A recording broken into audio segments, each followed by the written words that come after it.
Earlier today, the review embargo for Dragon Age: The Veilguard has officially lifted, and now there's lots of new and interesting information being released about the game. One of the more common critiques seems to be with the dialogue. Some examples of that can be seen with this character Tosh. Jathan said to eat the fruit before it spoils. I like the cookies better. Everyone likes the cookies better. I'll eat the fruit. Thank you, Evatash. Panahedan. I'll see you soon. So, the Dragon Hunter has a softer side. The Kyun says you take care of people. So, you're a little Kunari, a little Rivani, and a little dragon? Yeah? I get that. Come on. I should tell my mother how Karash is doing. On top of people criticizing the awkward dialogue and the voice acting, many would also point out that pop-up on the left-hand side. You can see it reads, "You've chosen to encourage Tosh by focusing on the benefits of a multicultural background." For example, one commenter would say, "It's totally fine to believe that multiculturalism is a good thing, but to feel that it needs to be an actual plot point spelled out in plain writing, taking place within a dark fantasy video game concerning an epic tale of good versus evil, then it's nothing more than literal politics being shoved down our throats." It's also more evidence of how a racially diverse cast equal entire thing is going to be loaded with preachy, on-the-nose social lecturing. It's pretty telling when companies like this are unable to make a diverse game, without also making it feel so shallow and fake. After all, there's been many games that have actually included a very diverse cast of characters, and it turns out when the games aren't so preachy about the whole thing, it comes off much more natural, and those games often find far more success. Another clip that's going viral in gaming circles is this one. I'm from Ravain. Not like I follow the Kyun. You've got the arm ropes. Sure. I wear a lot of stuff. You don't get to tell me who I am. Doesn't matter anyway. The Anton don't follow the Kyun either. Not anymore. A Dragon Age fan, or perhaps now an ex-Dragon Age fan, would say, "Man, that second clip makes me mad. The Kyun is what made the Qunari so interesting." Another post reading, "Nothing screams a fantasy world more than modern-day gender lingo. How did gaming get here?" The provided screenshot shows Tosh saying, "Non-binary, I just said, and I'm going to use they instead of she from now on." Back to the topic of the review embargo, as well as what some people are saying about the reviews. Around 6 hours ago, Fextralife posted a very interesting video about the game. He opens by talking about their history of covering Dragon Age content, including saving the BioWare forums and being in constant communication with EA and BioWare for years. EA had also invited them to attend the official Veilguard preview event back in September, and after attending the event and playing the game there, they made their impressions video. In their preview video, they were essentially cautiously optimistic, enjoying some things about Veilguard, but also critiquing other things like the character designs and models. In general, it was a pretty positive impression of the video, and I want to play for you the closing audio from that video right now so you can see what we told our audience at the end of that video. "I still have issues with the game, mainly that I don't like the UI and that the dialogues didn't seem to be on par with what you could get in other story-focused games that have come out in the last decade, and that I didn't yet get a point where I felt a bond or much interest with my companions who are integral to the story. It's funny that I have pretty much been playing these games for the story and getting through the combat, but I may actually be playing the Veilguard to enjoy the combat and get through the story to see the end.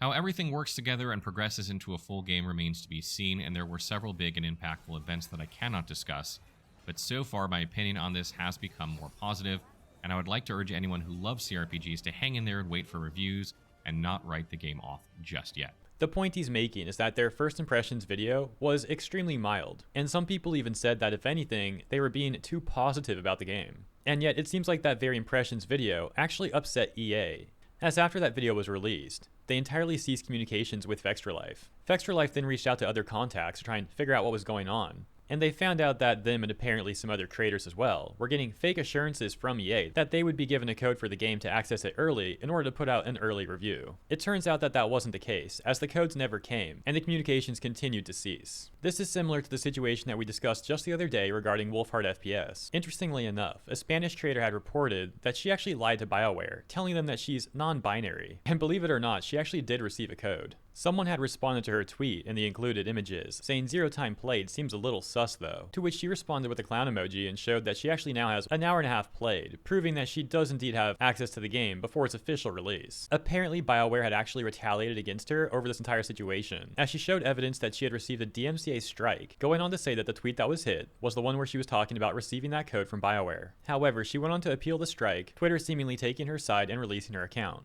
Now returning to Fextra Life in the context of their most recent video on Veilguard, the one where he talks about not receiving a code to get that early review out, well, he goes on to make a very compelling argument about why EA is operating in such a manner, basically claiming that this is a way for them to manipulate the upcoming reviews and ensure that most of the early reviews are going to be positive ones. This would then also allow them to manipulate the sentiment around the game, making it seem overly positive around the time of release, with the ultimate goal of having boosted sales. Because you guys told us in no uncertain terms that you're waiting for reviews, and you're about to get a bunch of reviews that have been curated by the publisher for their likelihood of being extremely positive in an attempt to manipulate your view of Dragon Age: The Veilguard. They want you to think there is a universal consensus that the game is amazing, thereby convincing you that you should try it, but also influencing future review scores, as it's difficult to be the outlier. So if you see a bunch of positive review scores come out today, think about all the people that are going to be playing afterward and how much pressure they're going to feel to give the game slightly better score than they would have given it, just to avoid maybe some undue pressure. And sometimes that doesn't even happen consciously, it's just done subconsciously. And I want to be very clear here that I don't think that the press and creators publishing their videos early are going to be lying. However, these reviewers have been screened to maximize the chances that you're seeing positive reviews. There will probably be some exceptions, of course. I don't think everyone's going to give the game a positive review.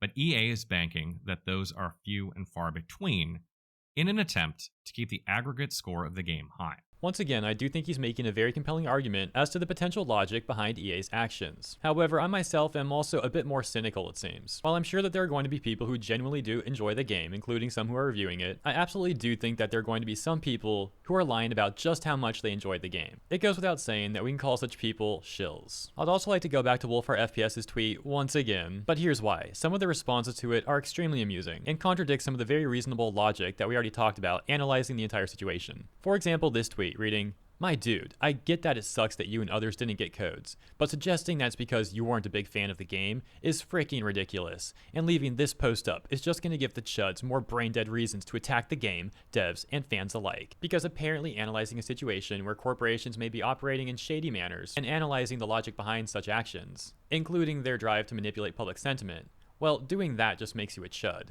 Once again, like I said yesterday, there's this weird crossover with some of the largest bootlickers on the internet, some of the biggest corporate defenders out there, simultaneously LARPing as if they're wonderful activists. Another commonly shared sentiment between Dragon Age fans is that Veilguard just doesn't feel like a Dragon Age game, and people are often wondering what happened to BioWare. I myself haven't played that many BioWare games. However, one of my favorite PC games of all time, and one that helped inspire my love for PC gaming, is in fact the original Neverwinter Nights. So I found this particular part of Mr. Matty Plays video to be very interesting.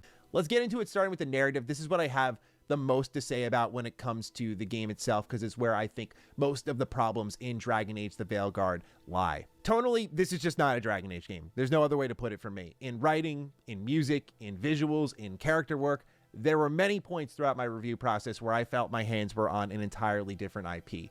Now, before I go forward, I just want to frame my criticism a little bit more here, in that I have been a lifelong BioWare fan. My favorite game of all time is Star Wars Knights of the Old Republic, which is a 2003 RPG from BioWare. But also, they have made games, as you know, like Mass Effect, like Dragon Age Origins. But I have also not fooled myself that the people who made those games I adore so much are no longer at the company, or at least most of them aren't. This is an unfortunate realization that many of us are having with companies like BioWare, and of course also companies like Bethesda, specifically with BioWare and Veilguard. It seems like they're more intent on pushing out their old fans, and instead trying to find a new group of fans, a more modern group of fans, as these corpos like to say. Ultimately, while many of the reviews coming out today are overly optimistic and positive about the game, there are still some reviews that are much more critical, and as some would say, much more real about their opinions. As mentioned, please consider checking out Mr. Matty Plays video, which I'll link in the description. Another review that seems very interesting, and yet one that I have not had the time to check out yet, is the one released by SkillUp, fittingly titled, "I do not recommend Dragon Age: The Veilguard." Based off some of the top comments though, it seems like one of the criticisms he might include in his video is one that we've talked about in prior videos on Veilguard, which is seemingly how the devs didn't want the player to be able to make any sort of evil choices, that they'd be too quote-unquote icky, so to speak, which was apparently some of the logic as to why they also removed the options for blood magic. As you know, many people and companies are currently attempting to prop this game up. However, given how terrible the situation looks, it seems highly unlikely that they'll succeed in the long run. Ultimately, of course, make up your own opinion on this game, but from what I've seen so far, it's not looking good at all. One of the most disturbing things, as we just talked about a moment ago, is how so many gaming companies like BioWare, etc., have willingly decided to go down this path. Let me know what you think about all this stuff in the comments. As always, thank you so much for tuning in, and if you enjoyed my coverage, please consider liking and or subscribing to the channel. Appreciate ya, and I'll see you in the next one.